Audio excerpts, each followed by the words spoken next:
Tony Hinchcliffe is a wizard at courting controversy, maybe only second to the GOAT himself, Donald Trump. And the story in the current news cycle combines those two things. In case you've been living under a rock with particularly bad Wi-Fi reception, Tony Hinchcliffe, a roast comic and stand-up comic living in Austin, Texas, namesake of Kill Tony, the video podcast gets millions of views every episode on YouTube. It's so popular it sold out Madison Square Garden. Tony Hinchcliffe was performing at a Trump rally, and the roast jokes were perceived by some to be racist towards Puerto Ricans. I don't want to talk about that today. You can hear that anywhere. We all know how that script goes. Somebody says something, somebody says it's racist, somebody says it's just a joke and it's free speech, somebody says it's a dog whistle, sponsors drop, they get free attention from every news outlet in the world. The cycle continues. So if you're watching this after the election, either congratulations or I'm sorry, depending. What I want to talk about, I think, is much more interesting. A change I've noticed over the past few years. A change represented by Tony Hinchcliffe, something called dark Clapter, the pendulum finally swinging back. But first, in order to go forward, we need to go backwards to Clapter.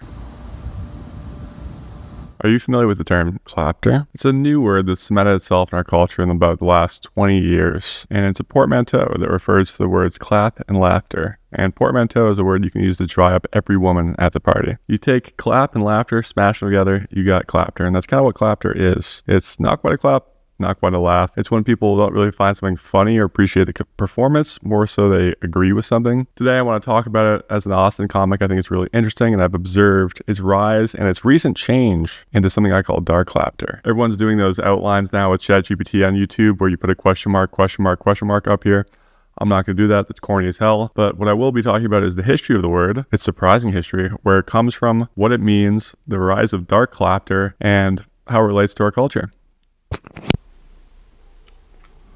According to Tina Fey in a 2008 interview, the term Clapter was coined by her friend Seth Meyers, which is too on the nose to even really be funny. That Seth Meyers is the reason Clapter exists. It's also not true because the term was coined in 1993 by Amanda Filipacci in her novel Nude Men, where she was talking about an avant-garde magician. Well, Seth Meyers certainly popularized the term, and it's even funnier that he was going around lying about it to women at loft parties in NYC. The term was popularized over the last 20 to 30 years, starting off with The Daily Show and John Oliver, going into the whole Orange Man bad years of Trump comedy, all the way up through the net, #MeToo, BLM, and to the present day, and seemingly continual growth. What is Clapter really? Clapter didn't come from comedy at all. When the magician takes a Kleenex out of her pocket and wipes her forehead with it, everyone roars with Clapter, because the primary function of a Kleenex is to receive a nose's wind.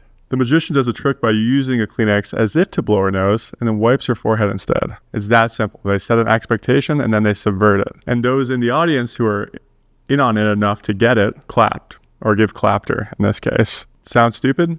That's kind of the whole point. No magic was done at all. It's a trick. It's a trick on the audience. It's no secret why Clapter is associated with woke people. It's because woke people are more likely to be hyper-educated, urbane, and sophisticated. So therefore, they want to signal that sophistication to others. They want other people to know that they're on the right team. But in the last couple of years, I think that's shifted into new territory. I think Clapter has grown into heterodox and conservative spaces, particularly in comedy. I call this the rise of dark Clapter.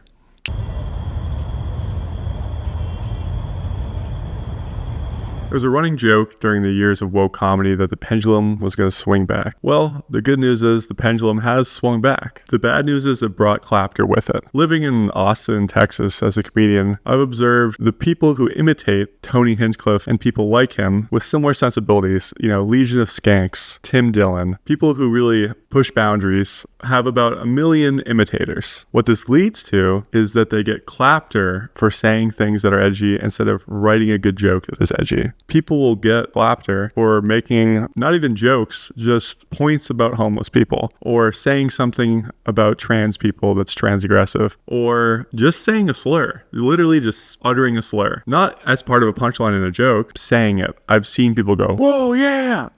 It's like they're at a Alabama football game, the way people cheer. And that stuck in my brain for a while. I sat in the audience at one of the Kill Tony events, and watching people react to it was like watching people in a mega mega church. People were having a religious experience. People were literally getting on their feet and cheering when people said slurs. Not as a punchline, just saying a slur. And that really stuck with me until I realized the thing that they're doing when people say something transgressive and they clap is actually the same thing that woke audiences are doing when they clap for the right political ideology. Instead of, during the Trump years, orange man bad, they're saying N-word good. They're still saying I'm on the right team, but instead of saying they're liberal or progressive or Democrat, what they're saying is I'm a true comedy fan.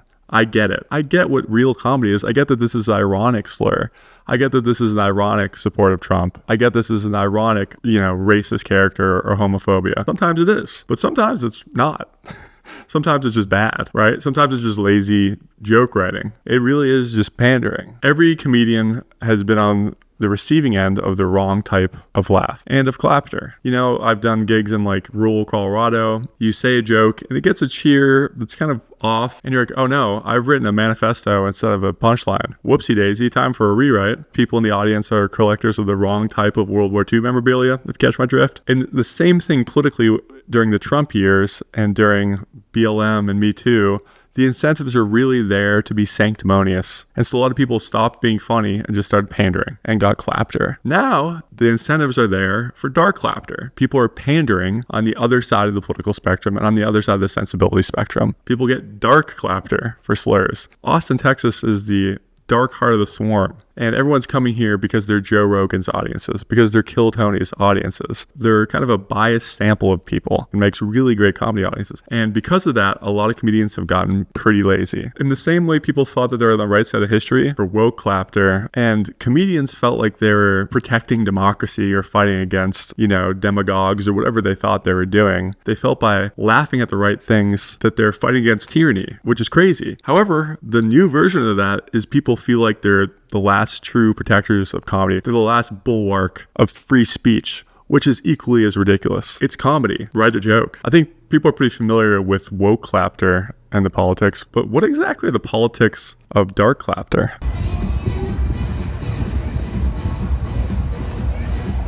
With normal Clapter, it's typically woke. There's people who are liberal and they wanted to be seen as progressive and signal they were the right type of person. And they were doing that by liking the right type of comedy. When they meant resist in all those history books, they meant you have to give Clapter at the right times. That's what they were talking about. Good job, guys. But dark Clapter, the group's a little more mixed. It's not just conservative. Dark Clapter is interesting because it tapped into a kind of unrecognized political animus, which is why Kill Tony and similar shows have been so successful. Because there are these people who don't neatly subscribe to either of these things. They want to hear bad words and say messed up stuff and laugh at it while also having their own political ideologies. Neither party really has space for that right now. The Democrats certainly don't. I shudder to think what AOC tweeted in response to Tony's joke, but I would imagine it wasn't exactly inviting people into the big tent party. I don't think she won over any Kill Tony fans with what she tweeted, and that's kind of the problem. They maybe have mixed political beliefs where they want people to not get fired for being trans, but they want to be able to make a trans joke. They believe in universal health care, but also maybe they're against abortion. Who knows? They're more heterodox. They don't fit neatly in conservative, and that's a big opportunity. If you want to win over these people, and that's what the Trump camp was trying to do. That's why they had Tony Hinchcliffe at their political rally.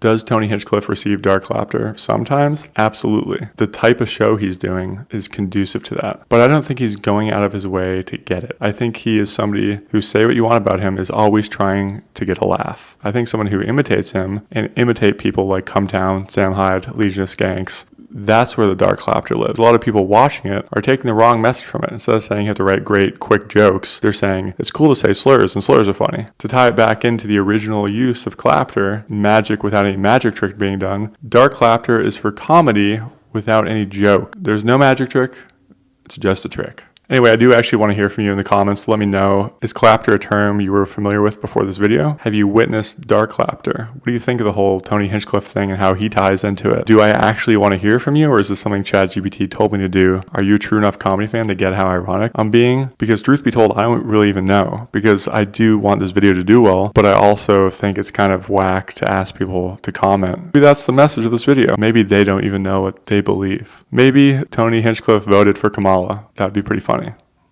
Probably not. And for the record, I am being ironic.